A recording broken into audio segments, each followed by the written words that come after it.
Ay guys, ganito ang buhay dito. Pag wala ng trabaho, nakahiga na lang.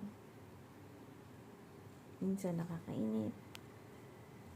Gusto ko matulog kaso ang hirap kasi pag natulog ka, sa gabi hirap ka naman makatulog. Lalo na maaga ako nagigising.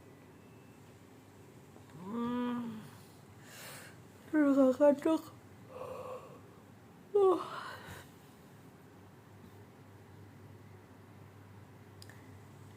Paano ba ang buhay ko dito pagkat niya wala akong ginagawa?